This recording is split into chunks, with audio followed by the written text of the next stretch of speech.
I wanted to talk a little about first about how we see the world in the past. Um, and because this is well, basically in imagining and understanding the cultures of the past, you need some kind of a framework, right? Something to make sense of things.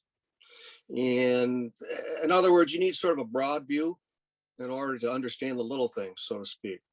And when you take all of the traces of people, including how they use the land, any alterations they may have used the land, and this is throughout time, and you kind of combine it with the past environments and ecologies, you come up with what's called a cultural landscape.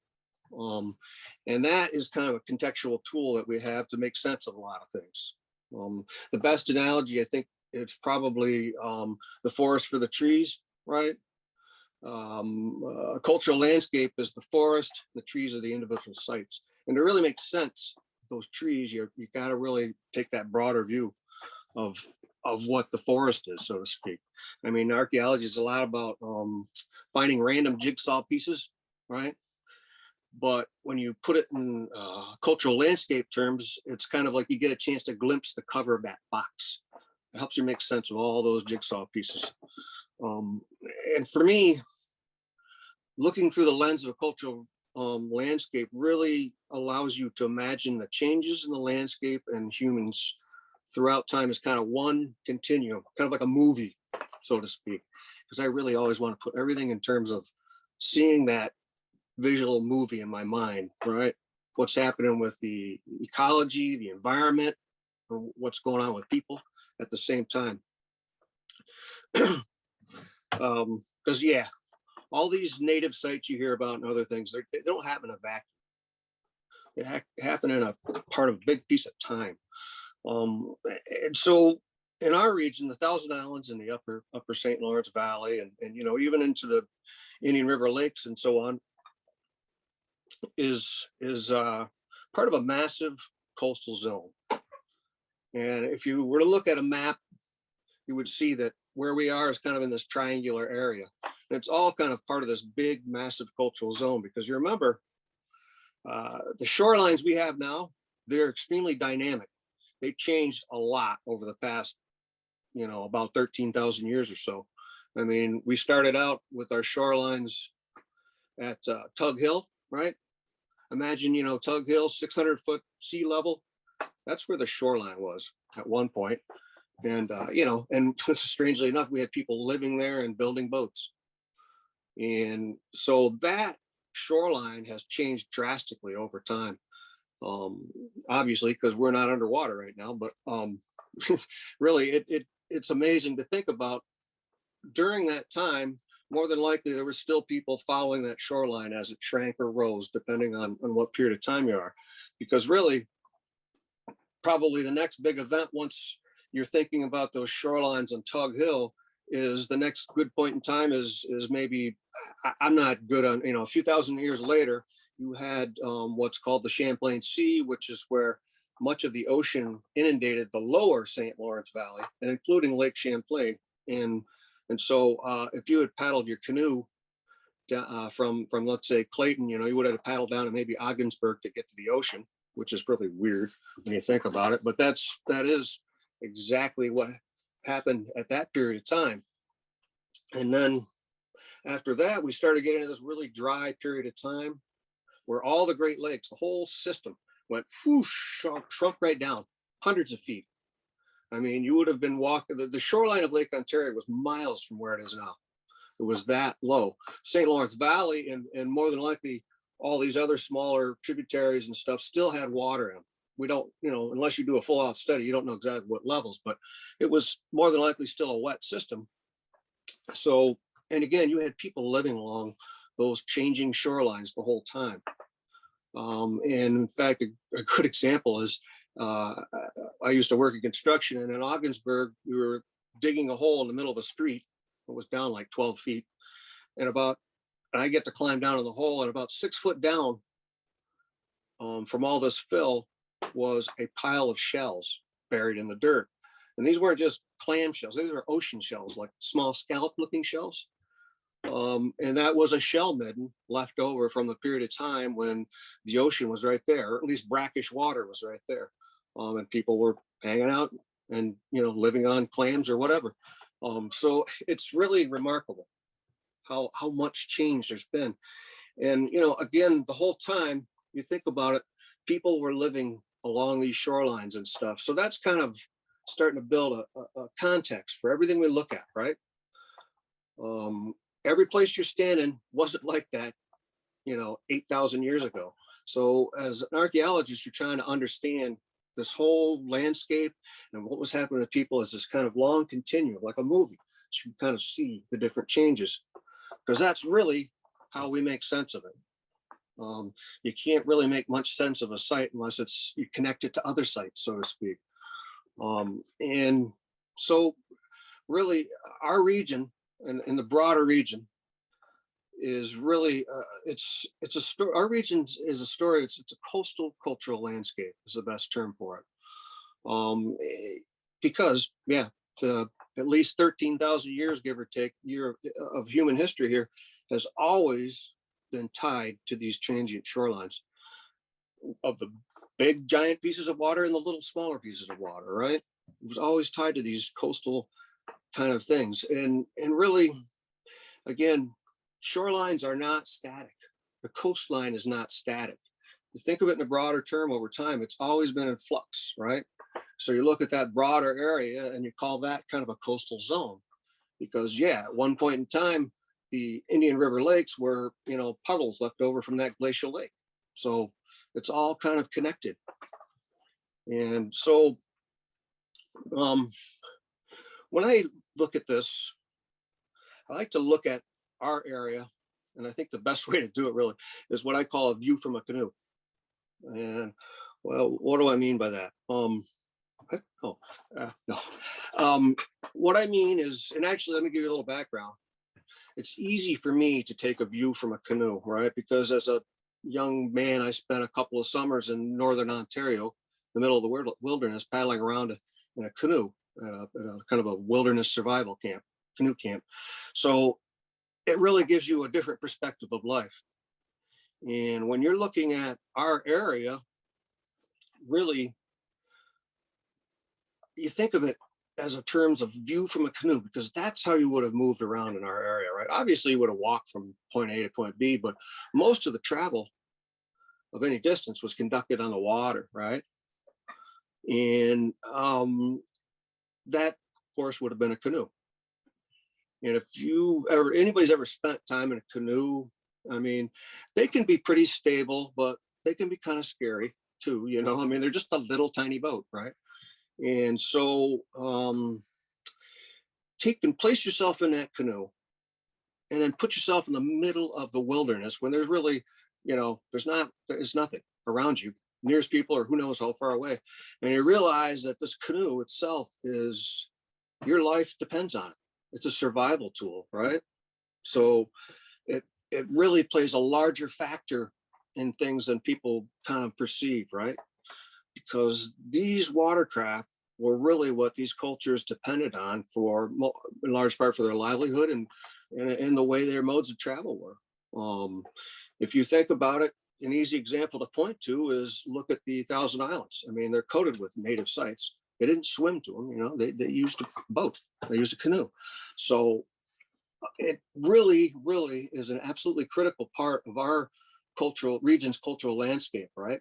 So we want to keep that in our heads when we're thinking about our area. It's a real key to that movie. You want to keep building, or I want to keep building in my head of what happened, right? And so the other thing too, to kind of factor in is when we look at the world around us today, right? If I was to say, how do I get from point A to point B? You'd go, well, you take Route 81 and then you take, exit whatever. And we really structure a lot of our daily lives around roads, right? Roadways. It's like the grid in our head, so to speak. Tells us where we're going, where we've been. It tells us how to tell somebody else to get somewhere. We don't necessarily depend a large amount on landmarks, right? Other than the river and the Lake Ontario. I mean, obviously you can't drive through there, but that's really how we really understand our world today. Okay. Now, try to erase that completely from your head, right? That's difficult because now you're going back in time to when you have to actually look at the watersheds as that map grid, as those lines of travel, right? Go back 1,000 years and you've asked me how to get from point A to point B, I would have said, well, you got to go up or down this waterway and then take a short portage, which is a foot trail, overland trail, carry your canoe over to this other river, paddle down a little ways and take another trail over to this lake. That'd be how you describe your world, right? You wouldn't describe it like Route 81. It's a total different thing. It's very hard for people, I think, to stuff in their head all this, but really that's really how Native Americans pre-contact saw the world. It's like almost how any culture across the world actually saw it at one point in time. Waterways were really the first roadways, the first pathways. If you were on foot and you don't have a canoe in the wilderness, the best mode of travel is to follow those same waterways, even if you're on foot, right? They're the pathways through the wilderness, so to speak. Because that's the other thing you got to bear in mind. Think of an area. I think you're in the wilderness. There's no, and especially in our area, there isn't. Until you get heading towards the Adirondacks or up into Tug Hill, there is not a lot of big landmark features, right? So if you were to stand, let's put you near Perch Lake. I think everybody's aware of that is roughly, right? Do away with all the roads, put it in the middle of the wilderness. How do you even describe where you're going to go if you want to get, say, to Alex Bay or to Cape Vincent, right? It becomes a total different way of perceiving the landscape. You would say, well, go down the river, right? Or go down the river this far and take a portage to this other little piece of water and so on and so forth. That's how you travel the distances, right? And, of course, if you're living right someplace, you don't need to go too far. You don't always have to use a canoe, but still, that was their main gig. Try to imagine our world and describe it to somebody without using cars. Doesn't really work, right? So it's very, very much the same with our region's Native Americans. You can't describe them without mentioning watercraft. You can't place them in this contextual thing. You can't give the cultural landscape the proper due unless you mention the word canoe. Hey, look, I'm waving my hands. Just realize that. So that's really a different way of seeing the world. And that kind of tool is really, really important as to an archaeologist too, all right?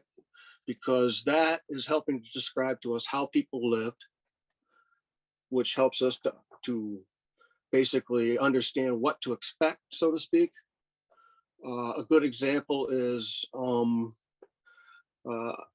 Drum, Dr. Rush located this paleo shoreline and then said, okay, if that's where the water was there, that hill over there must have been an island.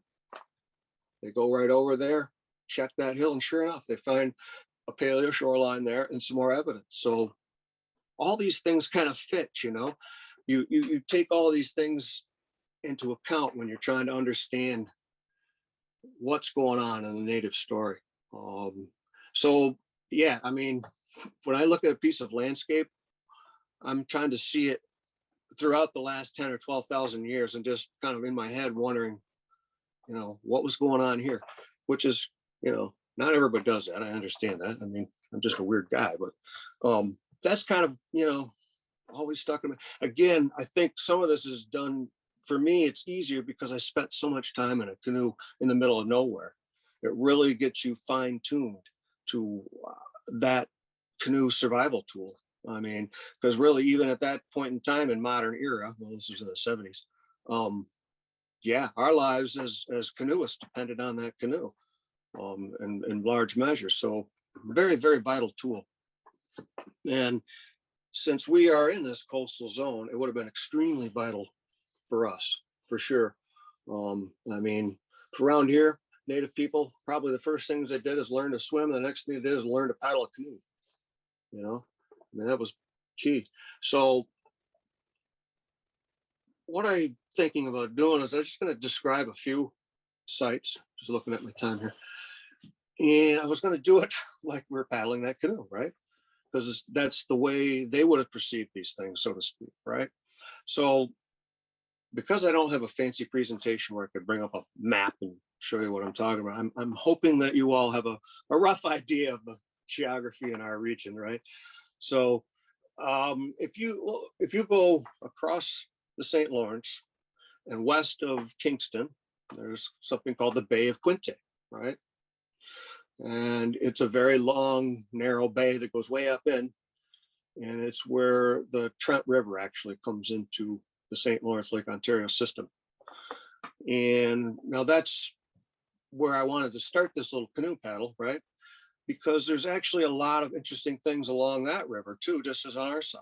So it's also a way of showing you in archaeology, we don't see that border, right? I don't see Canadian, American. We have to do away with that border as an archaeologist because it just didn't exist. So Trent River really kind of starts off from a little thing called Rice Lake up in Ontario. And that was part of a trail system, a major travel route, because it's only a hop, skip, and a jump through a little bit of waterway to reach the Georgian Bay of Huron. All right. If you look at a big map, you'll see. And so if you were traveling from Rice's Lake you wanted to get to someplace south of where I am. I'm in Depauville, suburbs of Depauville, that is. But what you would do is travel down the Trent River, okay? And it's interesting because Rice's Lake starts right out. Up in Rice's Lakes, there's actually some monumental constructions, right? There's mound constructions, all right? There's actually a serpent mound and some other mound constructions, which is pretty cool stuff, right? And there's there's a chain of native sites all the way down through this whole kind of waterway system of Trent River, Bay of Quinte. And as you go down the Bay of Quinte, there's actually a series of mounds that I believe are pretty much long since destroyed. Stone constructions, mounds that are down through that area. And I'm mentioning that because there's something I'm going to mention later on that can tie to that a little bit. But so we come out into the Bay of Quinte, we're west of Kingston, and you're in your canoe, and maybe on those rare occasions you can see a nice flat river and lake. But if you've ever been in a canoe, trying to paddle like directly across the mouth of the St. Lawrence, across the head of Wolf Island, and you're nuts, right? I mean, it's scary water out there for the most time, right? And when is the wind not blowing? Occasionally not, but generally it's blowing. So if you wanted to get across the river, you're not going to go directly. Although depending on the weather, there's any different numbers of routes. But the safest route is actually to paddle down the river on the Canadian side, where you're basically avoiding a lot of the prevailing wind, so to speak. And once you get down to around Gananoque, all right, which, by the way, the Gananoque River hooks into the Rideau, which is actually another native travel route that hooks you into the Ottawa River. But it's another story. But you get to around Gananoque, and if anybody's familiar with the islands over there, there's a few chains of smaller islands kind of straddling from the Canadian side over towards Grindstone Island.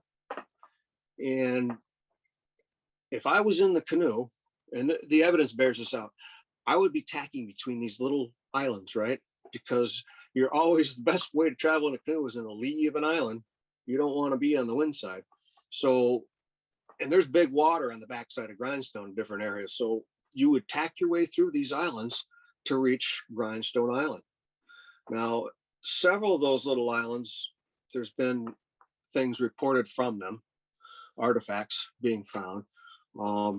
And in fact, there's one oddball island over on the Canadian side that doesn't really kind of fit into this, but it's an island called Gordon's Island, where they found paleo, meaning really old stuff, like 10,000 years, 11,000 years.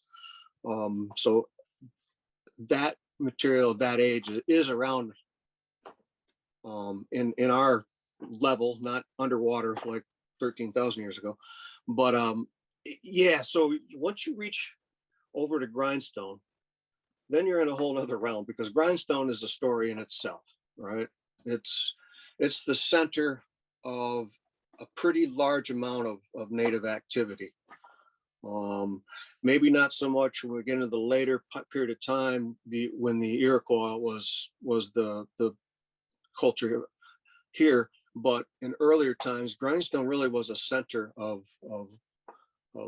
cultural activity for thousands of years, essentially.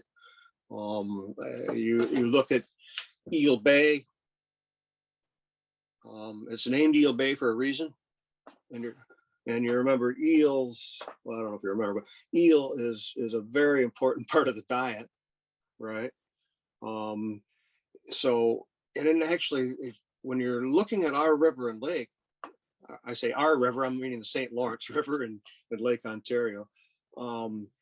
Before the seaway, right, the average water level was about 4 feet lower than the average water level today.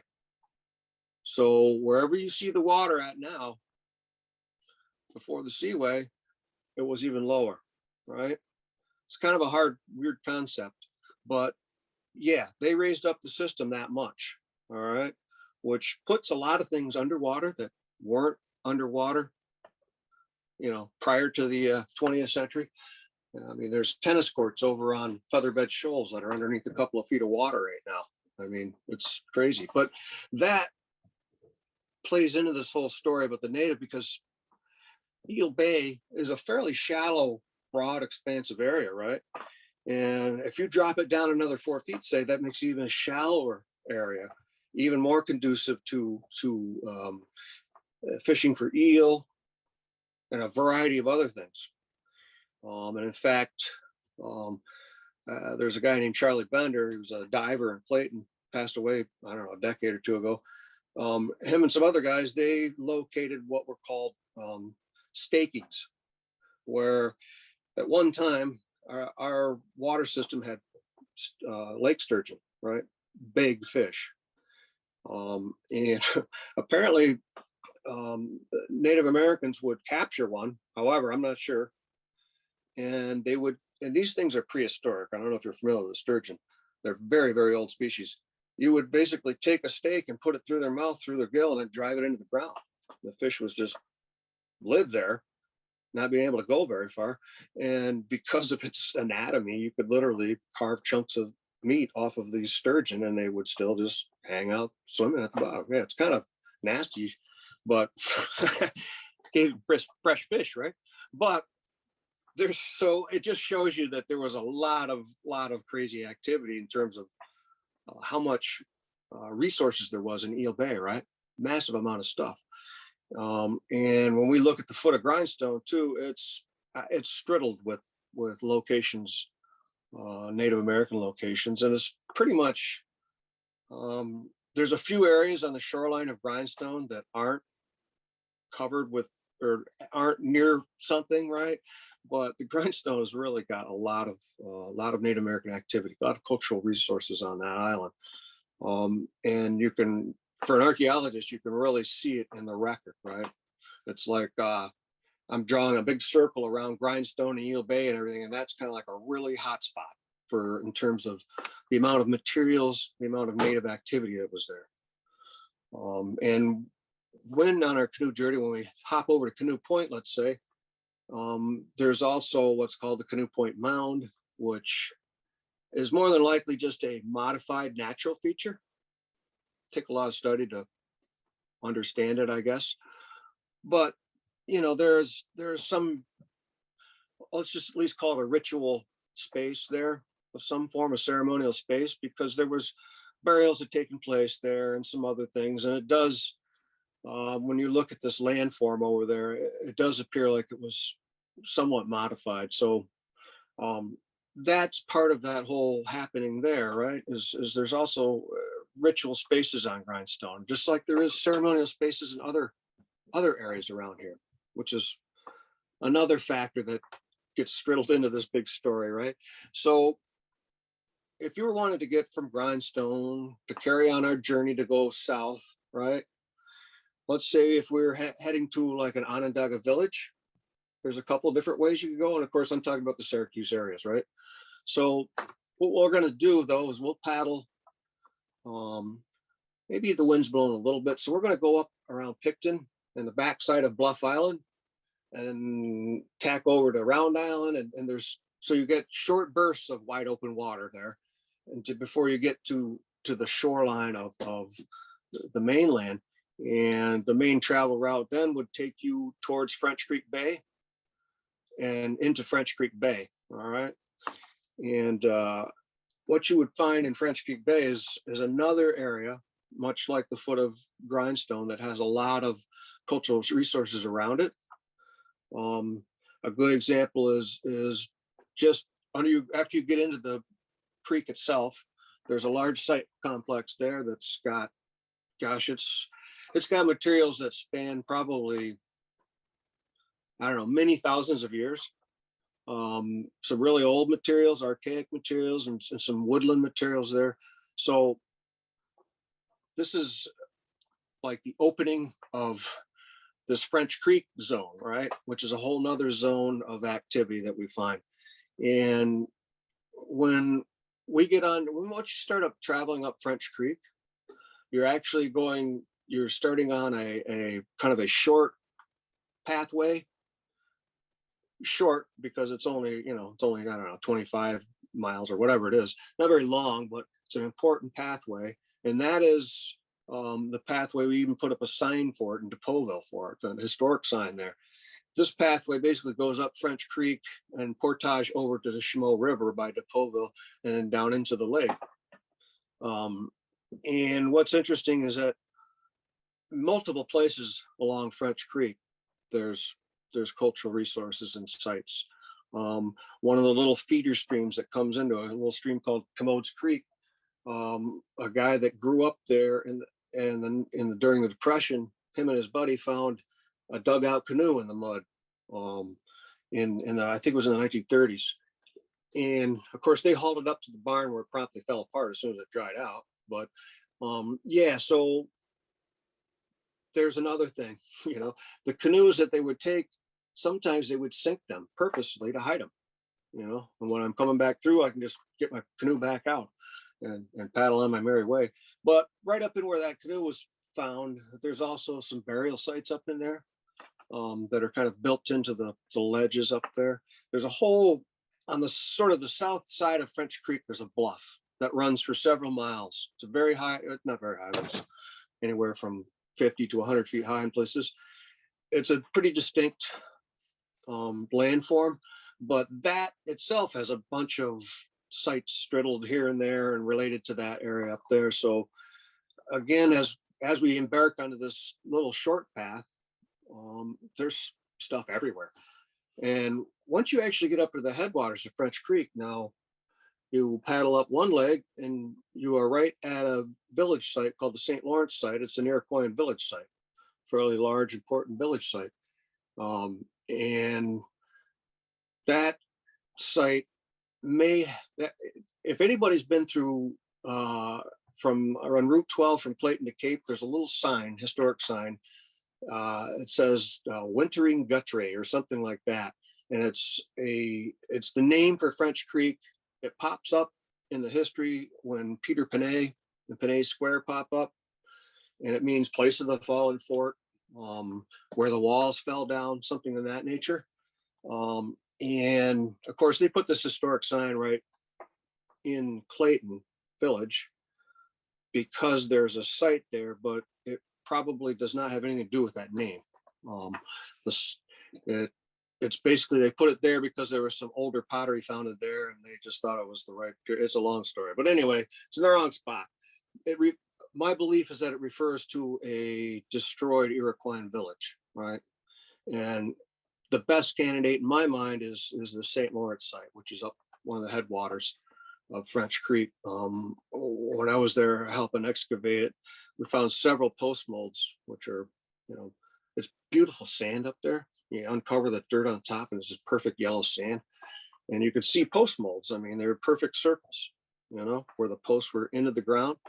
And the one thing that was noticeable is that these things were burnt and turned to charcoal way down in the hole.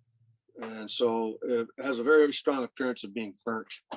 So my thought is that that probably was the place that got whacked during this episode that they named the French Creek area after, you know, the place of the fallen fort, which is, you know, one thing of interest because I won't get into it, but it fits into the some of the narratives we're trying to understand about the Iroquois peoples here, right?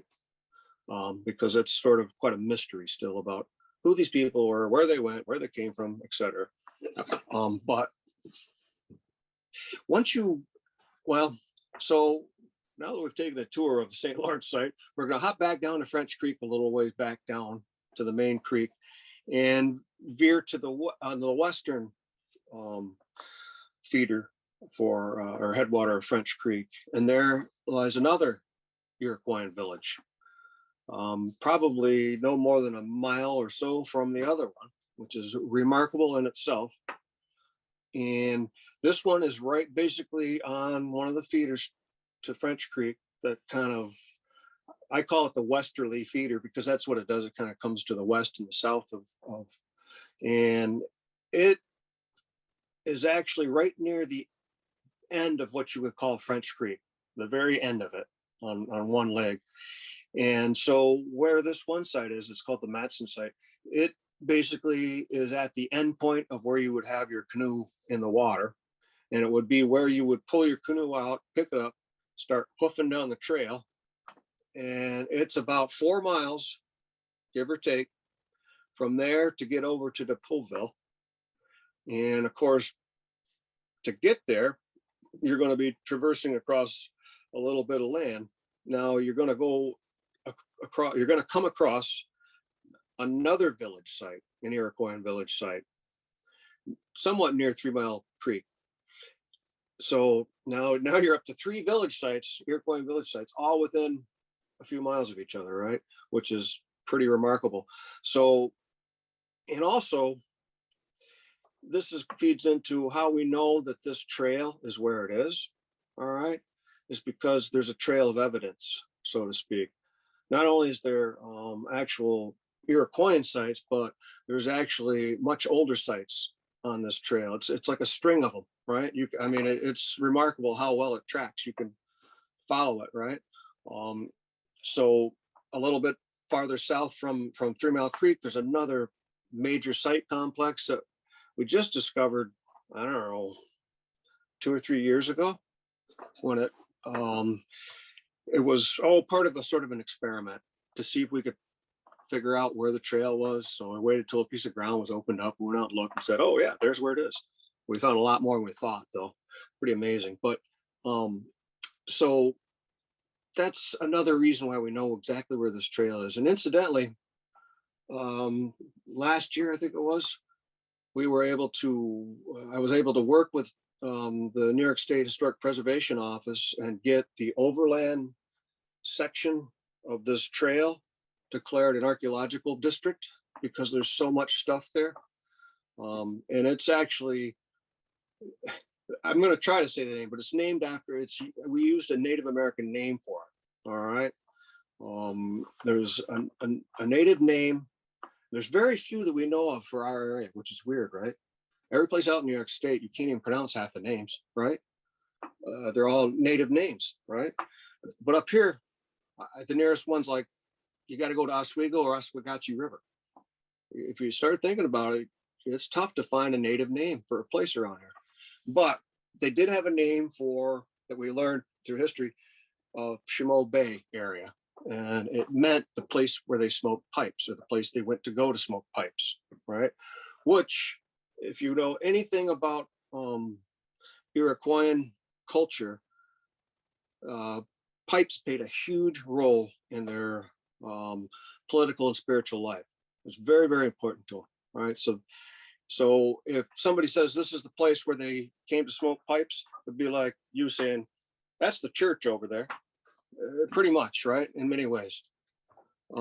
So, and I will try to pronounce it. It's Cahen Gaueta, all right? And that's what we use to name this pathway, because you were either coming or going from that particular place, right? So that's it, but it's neat because it's the first time that we're aware of that we've actually named a district, archaeological district, with using a native name, which is pretty cool. So once you get a little bit closer to Depauville, there's a couple of things you could do. You can take one route, which is a little bit shorter if you're going on the long distance part, right? You get into, in other words, you're going to pop into the Canoe River a little downstream from Depauville. There's kind of a notch in the cliff. If anybody knows Depauville, as you come up towards the river from Depauville, you're going up a cliff, right? That goes for quite a ways. But there's a little notch downstream from Depauville that you could actually pop into.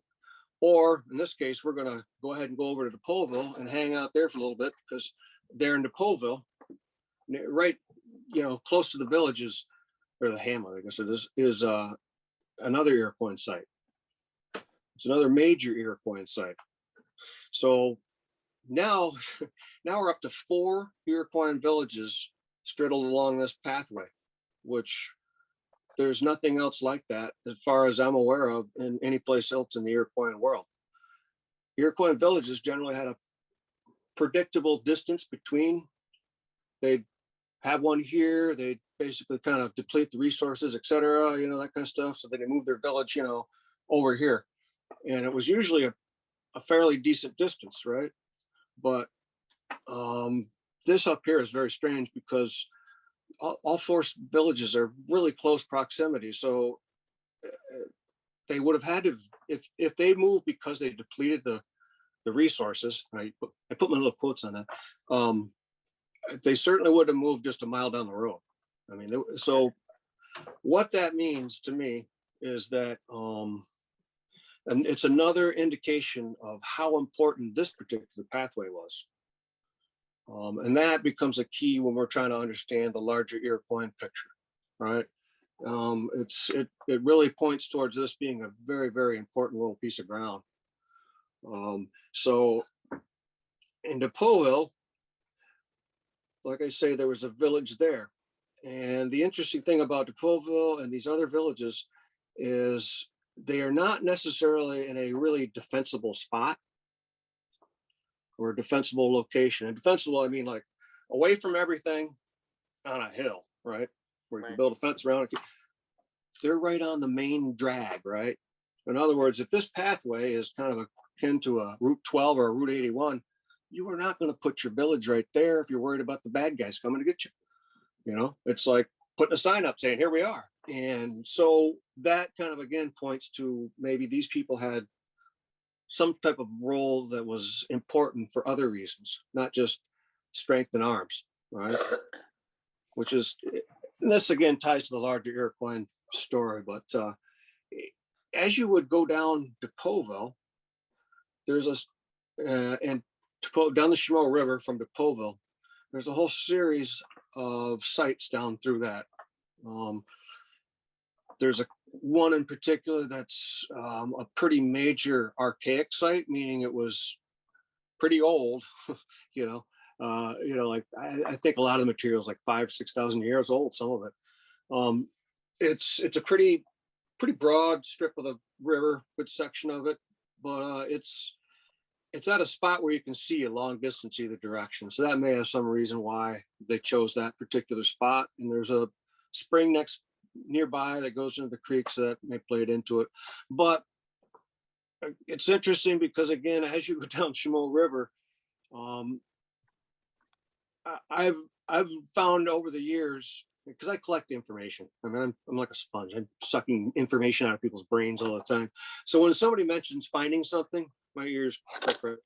So what you find, or what I found, is that over the years, that pretty much the length of the Canoe River, there's things that people have found over the years, which just points again to how much use that chunk of ground was having, or chunk of water, I should say. And of course, well, now that we've gone down the Canoe River, we're going to come out in Canoe Bay, right? Well, of course, erasing all of our modern stuff, the first thing you would have seen as you would come out the mouth of Canoe River is Point Peninsula across the Canoe Bay, right? Which is an important thing that I'm going to come back to. But it's a teaser, right? Yes. Oh, time. Yep. So when you come out into Canoe Bay, I'll point out that there's another Iroquois site right off the bay. There's Where? there's tons of Iroquois sites. All right. And that's just Iroquois. There's a large amount of earlier cultures all straddled all around. It's almost like draw a big circle around Grindstone Clayton area, draw a big circle around Canoe Bay area. And that's where you'll find a lot of the stuff, a lot of the activity. And the reason why Point Peninsula is important is because out there is another one of these ceremonial spaces, just like Canoe Point. And in fact, recently we've located what appears to be one of these mound structures, just like what was over in Bay of Quinte. So it's all kind of connected together. And I guess I could go on for hours, but I got the time signal from 8. So I guess if you want to do question and answer, Kate, or Yep. I've got, I do have a question. If people have questions, if they just put it in the chat, we'll ask. But Deborah Rantanen wants to know, you say there's stuff all along French Creek and other smaller waterways. Are these sites along today's shores or further inland from shore? both really, but I'm speaking mostly about the more modern shorelines, which is where people have found things, right? But no doubt it's both. And there's stuff underwater too, because it wasn't underwater at one time. So yeah, and then there's a huge chunk of what is called the early or the middle Archaic period missing from our archaeological record up here. Not completely, but missing because in large measure that's during the Great Lakes low stand when the lakes were really low. So most of that activity is underwater now. Cool. Okay. Another question. What about the Indian River area in Natural Bridge? Diane Peebles lives there and wants to know. She lives near the caverns. Oh yeah, yeah. Well, that is again another really important space over there. That whole area. And yeah, when I say concentrations in Grindstone and Canoe Bay, I don't want to neglect that whole area over there because that is a very important area. And actually, it's part of an interconnected trail system also to get over to Black River. And it's, yeah, I mean, pretty much that's the interesting thing about Jefferson County is there is so many areas you could say, look, and there's just, I mean, it is really, I mean, if you're an archaeologist, it's like fun place because there's stuff everywhere. So absolutely. yeah. One of our younger viewers, Lindsay, who was enjoying a sandwich earlier, wants to know, why did they hide the canoes? Well, because there was various times you would have had conflicts between different groups. So if you were traveling and you didn't want the guys behind you to find your canoe or use a canoe, you could hide it, or you just didn't. It's like think of it as you don't want to leave keys in your car when you park it. Your canoe, you better go sink it so somebody doesn't borrow it when you come to get it. You might need it and be gone. So that's kind of why that was done. Okay, I have another question from Claire Bonney, who I have not seen or talked to in at least 40 years. Hi, Claire. I grew up in Chameau, and Claire spent a lot of time in Chameau, and we both want to know, where is the site on Point Peninsula precisely? Well, precisely, I'll never tell you. Oh. Well, in archaeology, we don't like to divulge exacting places. It's very important just simply because the wrong person might hear it. Sure. So what I can tell you though is that we added another archaeological district. I worked with SHPO on that. It's called the Point Peninsula North Native American District. Oh, okay. And it basically encompasses kind of the whole north end of Point Peninsula, so to speak. Okay. If you know what so it basically encompasses the north end, which is kind of what you would see when you come out of Canoe Bay. That's what you'd be looking at, right? Where Long Point State Park is and all that whole end of the point, essentially. Makes sense. Yeah. Lindsay has another question. Sure. What is there locally for young people like Lindsay who are very interested in archaeology? Well, Come good to the que- library. yeah, come to the library. Yeah, well, there isn't like a ton of stuff nearby, I guess. Um, a lot of what you can do now, Lindsay, is actually self-educate yourself, so to speak. And that's try to learn everything you can about it, because a lot of archaeology is about the desire to be an archaeologist. It's about that curiosity, right? Because to be honest, other than growing up in a family like I did, I don't have any formal training at all. So that's not necessarily a prerequisite to, and really observation, something you can learn from. There is some reading material.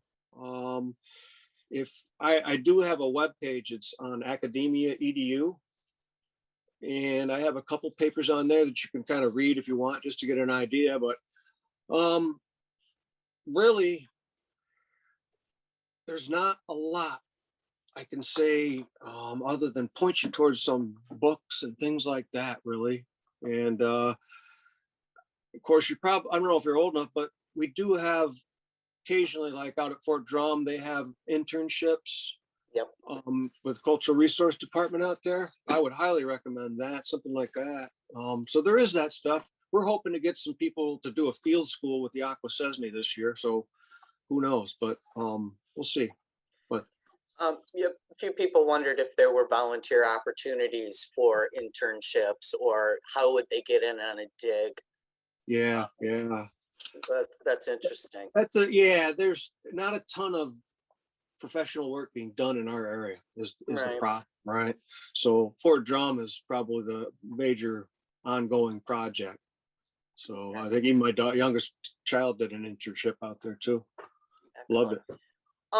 it. Diane Peebles has a question of if we find arrowheads or projectile points, etc., artifacts, can we keep them? Well, the way it works is that they belong to the property owner.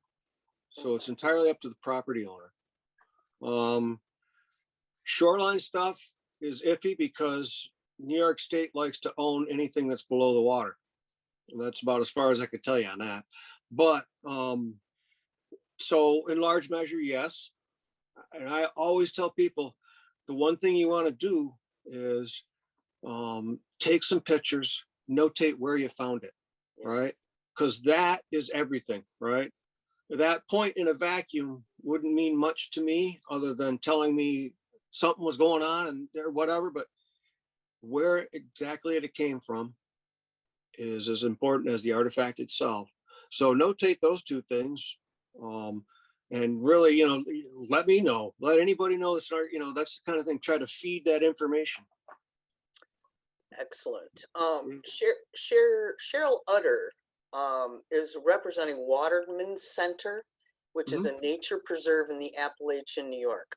Okay. They have extensive collections of native artifacts. Who do we contact to help us curate, value this collection? Okay. And you're in the Appalachians? Appalachian, New York. Good question. No, I'm not familiar with, is that in the central or the western? Do we know? Cheryl, you can unmute if you'd like to answer.